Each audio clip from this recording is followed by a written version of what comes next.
before we go any further with signals, I want to teach you about the concept of putting a process in the background and bringing it back to the foreground.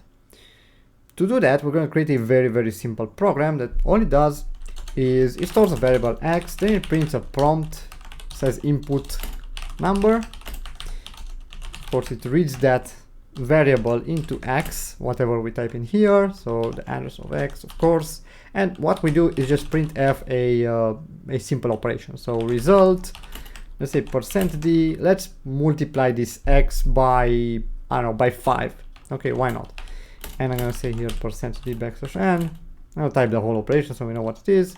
And the first parameter is the x, and the second parameter is gonna be x times 5.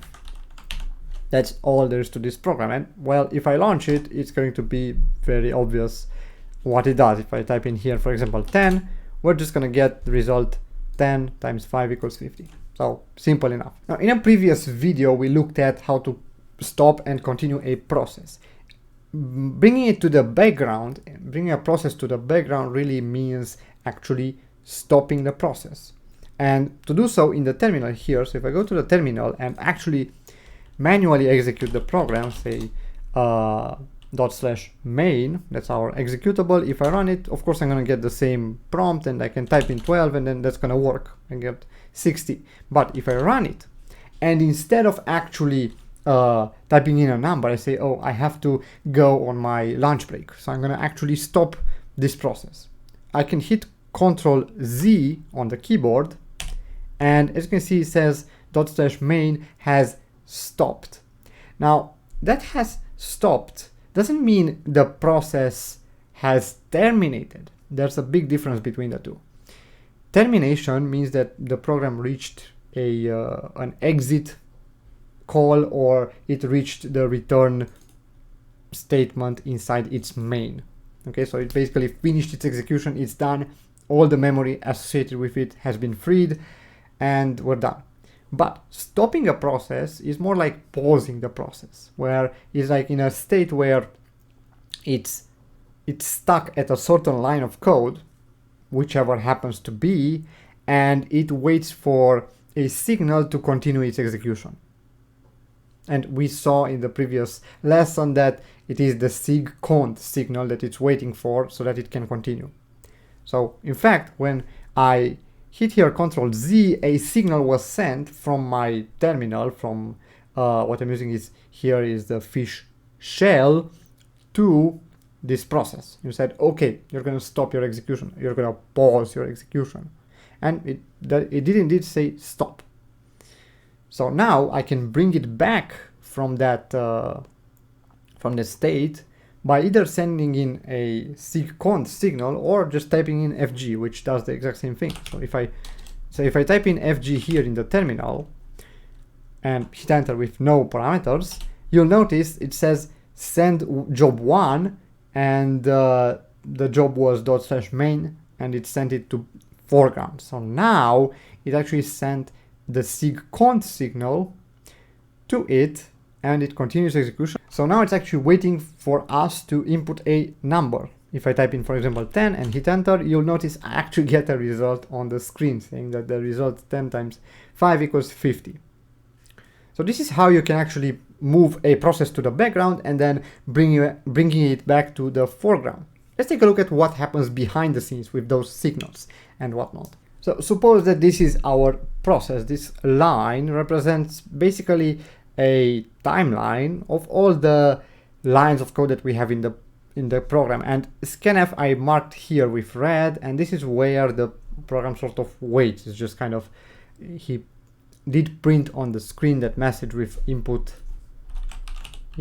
number, and actually let me move this a bit to the left, and then here with a white text.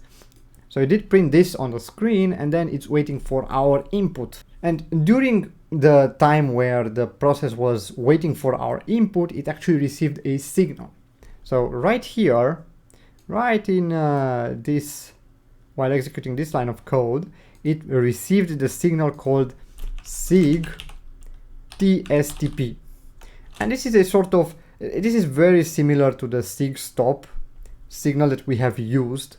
so don't worry too much about it. The only difference is that this guy can be worked with. You can sort of ignore it or you can handle it in your own way. We'll get to that.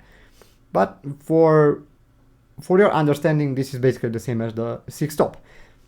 It did receive this through our own command, right? In the terminal, what I typed in here was I actually hit Control Z, and that is the character sort of sent to the terminal, and terminal was like, oh, okay, so you want to send this signal to the currently running process, and it indeed sent it. Okay, so right now the process is sort of in a state where it does no longer listen for the input. It's stopped completely. It doesn't do anything until we restart it, until we bring it back to the foreground. This Control Z sends the program to the background. So whenever you accidentally use Control Z thinking that it would undo your changes, no, that's not what it does. It actually changes it so that it's running in the background. It actually sends a SIG TSTP signal, stops the process. Remember, stops, doesn't terminate it. So stopping in Linux processes is basically like pausing it. And well, now it's there, it's waiting for it to be restarted, to be continued. And of course, to continue the process, what we do is again send that SIG cont signal, right? Exactly at the same line we left at.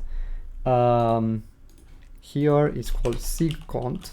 That is the same signal we used in the previous lesson. And this will restart the process, okay?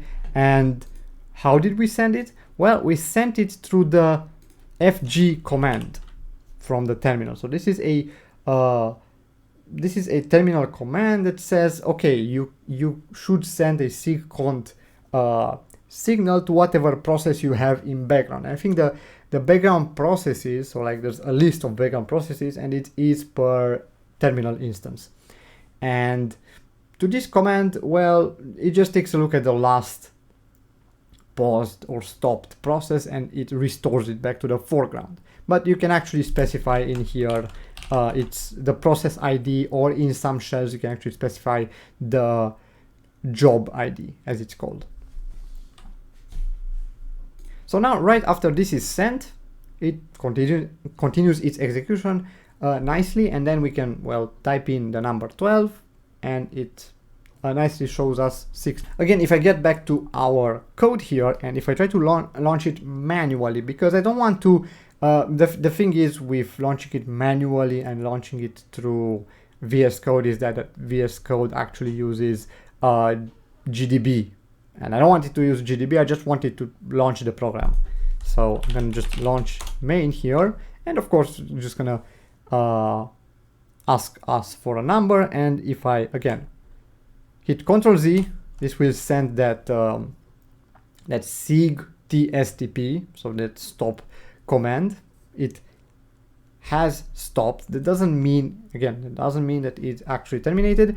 And well, now it's there in the background process lists, and if you take a look at top or htop, you will see it's still there, not running, just sort of stopped. And to bring it back, we just hit we just use the fg command, and as you can see it said send job 1 main to foreground. So basically sent that SIG cont signal to that process, and now it's back and it's again waiting for that input. And if I want to, I can send it back to background, so I can hit Ctrl Z again and it's again in the background. And as you can see, if I type in 12, we're actually executing a terminal command, right?